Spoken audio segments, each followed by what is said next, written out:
Payday. And if you're anything like me, it's one of your favorite days of the month. Possibilities are endless. What you can buy, what you can save for, what you can invest in. And if you're also anything like me, it can be a little overwhelming and you might not know exactly where to start. So let's break down the exact 8 things that I've been doing every single pay period the last 6 years. These are things that I tell my friends whenever they come to me to ask about what they should be doing with their next dollar and where they should be moving their money. And while I am not a financial advisor, these are just some simple and common things that I've been doing as well as those around me have been doing to build and grow our net worth. So let's get right into it. First thing that we should be doing every single time we get paid is focusing on our necessities. Saving and budgeting for the things that we know are coming every single month. I'm not talking about the one-time expenses. I'm talking about rent, mortgage payment, car payment, utilities, and things that we can expect are coming and are very predictable. There are typical studies that say anywhere from 40 to 60% of your pay should be earmarked for necessities. And it depends on where you live, if it's a high cost of living area like here in Southern California, or if you're somewhere in the Midwest where the cost of living is a little bit lower. That's where your mileage may vary and you need to figure out what's right for you. If it gets too high in terms of percentage on these necessities, that's where we need to look at making some potential changes, whether that's looking at a new job to increase your earnings or really cutting back significantly. You need to look at what is essential and what is a nice to have so that you can really focus on containing that pool of money that is earmarked for these necessities. But that's the first thing we're going to start with every single time we get paid. The second thing we're going to focus on every single time we get paid is focusing on making our minimum payments. Now, we don't want to be carrying debt or balances on, say, credit cards. However, if you're in a situation where that is the only thing that is possible for whatever reason, you do need to ensure that you do make at least the minimum payment so that you can keep that on-time payment history at 100%. Once you miss a payment, your credit score will take a severe hit. It does bounce back, but we want to really be focusing on, if nothing else, at least making minimum payments. Really aiming for full on-time payments and not carrying any sort of balance. However, at least cover the basics. Make the minimum payments. Now, we're moving into some of the fun stuff. Number 3. We're going to be working on building our emergency fund. You say, Colin, you just said we're moving into the fun stuff. How is this a fun bucket? Well, this is where we're saving in case there's something that goes wrong. Hopefully nothing happens, but in your emergency fund, we want to aim for 3 to 6 months of expenses, not income, like we talked about at our Dallas fan club meetup. But if you want to be a superstar, you can save for income. But realistically, we want to focus on 3 to 6 months of expenses in case you lose your job or something really unforeseen happens. A great place to save for these emergency funds is in a high yield savings account. I have a link down to SoFi in the description of this video, 3.8% interest. Compare that to other normal banks, and you'll see that the benefit and the positives of SoFi vastly outweighs these normal bank accounts. You can really find any sort of high yield savings account, but they have these features nowadays where you can make buckets of money. So you can have your money in SoFi or Ally or pick your favorite, and you can have an emergency fund bucket where you can see that money grow. And then you can have another bucket for things like travel or a wedding fund or anything like that. So we want to be sure that we have an emergency fund so that in the event of anything unforeseen happening, we're covered and we don't have to mortgage our future and put it on a credit card where we can't pay for it and we're carrying a balance and paying really gross interest. Instead, work on a high yield savings emergency fund. Now we're on to number 4, step 4 of the payday routine. And this is even more exciting because it's free money. Here in the United States, most companies and employees will have access to a 401k. And this is a retirement account where you can save and invest and grow your money for retirement. And employees are often incentivized with a matching component. And that's where typically, if an employee contributes 6% of their income to a 401k, the company will either match that dollar for dollar or sometimes 75 cents on the dollar to what you contribute.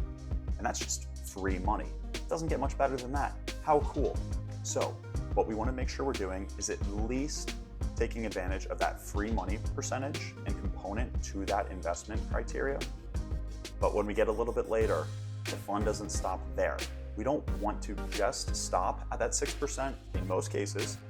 However, if that's all you can do, you want to at least take advantage of that because it's free money. Who doesn't like free money?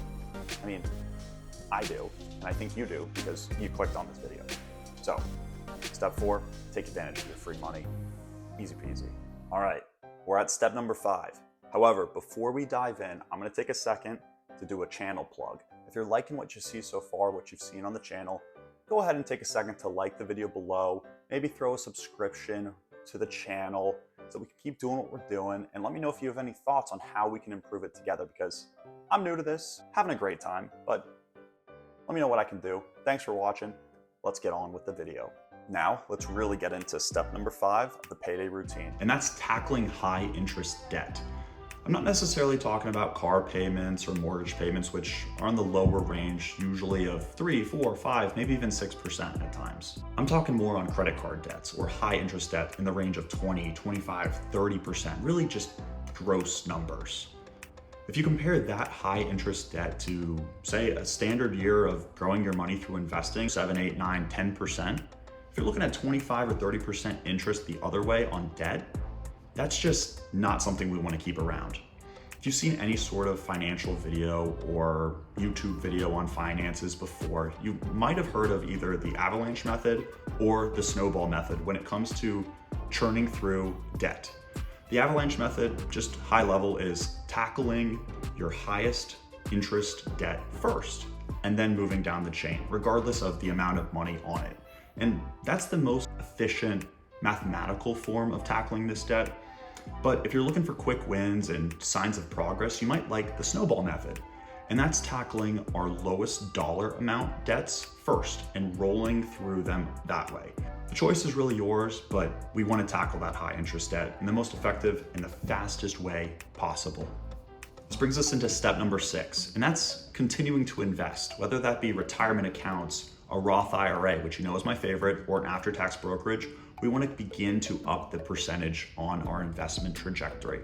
We kind of touched on it earlier where in the free matching money at typically what's contributing 6% to your 401k, a lot of people will stop there. And if that's all you can do, that's great. However, we don't want to stop there if we're in a position to be able to invest more.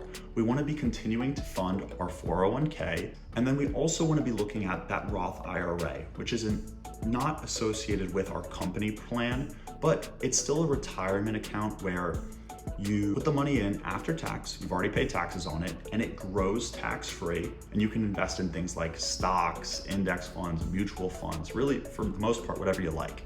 And that money will grow tax-free, and when you sell it and take it out on the gains after 59.5, you take that money out tax-free. How awesome is that? It's just a dream. It's awesome. So when we're looking at after-tax brokerage accounts, which is another bucket where we can invest money in, you'll have a little bit more tax inefficiency.